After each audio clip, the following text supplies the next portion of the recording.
All right, hello wine drinking people. We're back. It's Friday, June 11th. That's right, I'm already out for vacation, folks. I'm leaving Saturday night for Orlando. Sunday morning we'll be leaving for Costa Rica. I'll be gone all week next week.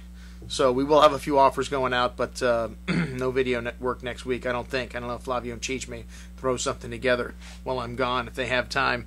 But today, what I drank yesterday, we had a pretty good day in the store. As I mentioned briefly in the What I Got to Sell You Today section, we had some Terlato wines. We've got the folks from Terlato coming to help us with our cooking class. And we still have the Caymus on the table because the Special Select is so impressive in large format. We figured we'd keep that out. We only have one of them. It's probably not going to be here long. So check that out on today's email, the 07 Special Select in Magnum and 3-liter format. Okay, what did I have to drink yesterday? Well, we had Erica stop by from Gems. This is the small fine wine portfolio from Southern Wine and Spirits, or one of them. They have 6 different divisions now in this company. $3 billion a year in sales. Mammoth Goliath wine distributor. But they've got some great wines. This Betts and Scholl Riesling was very good from Eden Valley.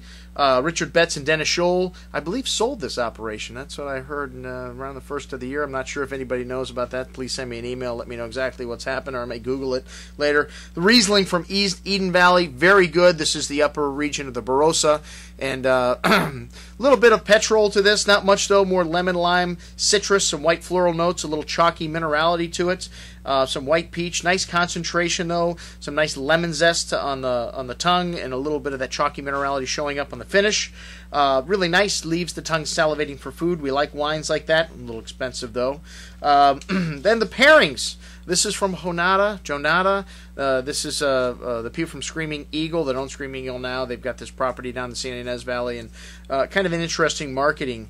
This wine, they just call it California white wine. Nowhere on the label is there a varietal. Hello, people in the marketing for this department, for this company, buy a vowel. Let's at least put the grape varietals on the label. This was a very nice little wine, very similar to white Bordeaux. Maybe those of you that have been to Brown Bag would be able to guess it was Sauvignon Blanc and Semillon, but it didn't say it anywhere on the label. Okay, I guess you guys figured out how I feel about wines that don't have varietals on the label, don't give us any information about the wine.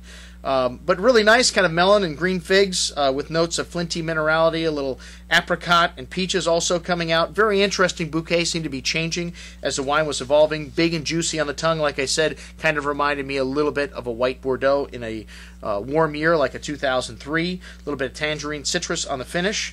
Very nice little wine. And then the pairing's red. Ditto on the red in terms of the marketing.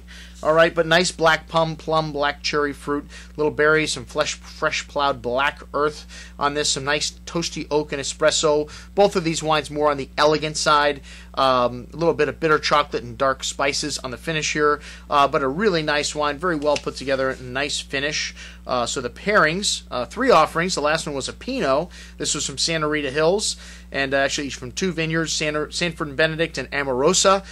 Really nice, more elegant and savory style of Pinot. I really like Pinot Noirs like this. This was my favorite wine of the 3. Some nice dried tobacco spice, some smoky notes to the black raspberry fruit, and nice freshness on the tongue. This wine I think only had 13.8 or 14% alcohol.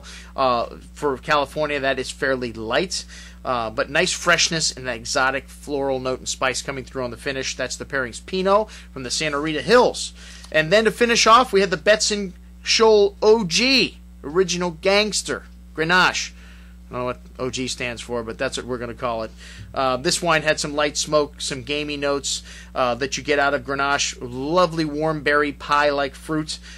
Similar to Grenache that you would find maybe in the Southern Rhone, especially from a warmer style vintage. A lot of rare red cherry pie fruit on the tongue. Lovely, smooth, and velvety tannins. Really nice little wine with some red licorice spice on the finish. That's the Betts and Scholl OG Grenache. Very nice. Next up, we had Bob Daniels in. Daniel, just not plural, Dan. Bob, sorry. He was in with the Terlato wines, and we had a number of great wines from them. These wines are on sale at half price. At regular price, you know what? They're still good wines. People, you're out there looking for a bargain today. You're looking for a value. You've just found it. That's right, 50% off everything in this portfolio for today only. Today only, everything must sell, everything must go. No, just kidding. It's next week, whenever you want to order them. This month, I believe the deal is good for. And some great stuff. The Pinot Grigio, maybe a little more Alsatian in style. Alsatian's a dog. Never call a wine Alsatian. More like a wine from Alsace. Corrected myself there. Very ripe and full-bodied. This wine was from the Russian River Valley, but still having nice freshness on the finish. I like California Pinot Grigios for that reason. They tend to have a little more fruit in the mid-palate than many of the ones from Italy. Then the Chardonnay from Russian River Valley, and lovely tropical fruit in this wine. Delicious apples and peach note with a little light toasty oak spice, some creme caramel notes. Really nice little Chardonnay. Rumor has it this wine is made at Rocchioli, maybe a little similar in style to that. Very good. And then a nice Pinot Noir from the Russian River. Wow, this wine packs a punch, but a little expensive at full price. $66 looks a lot more attractive at $33. Check out the reviews on that. The Syrah, the Cabernets, and everything else from Terlato. The Cabernets, I would have to say, were the stars of the show. The Angel's Peak, the Cardinal's Peak. These wines all similar in style to different areas of Bordeaux. One Pomerol, one like Saint-Emilion, one like wine from the Haut-Medoc, more Cabernet-based. But all these wines, these were the real stars of the show for me yesterday.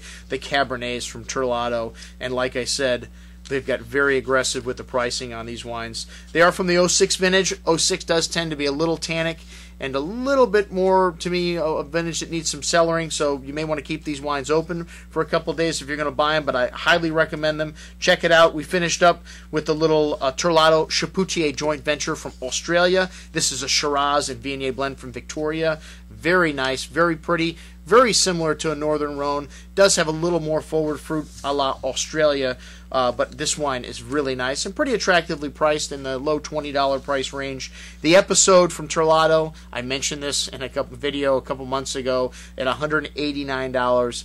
Very expensive. The wine was very good, and at $94, it's looking a lot better.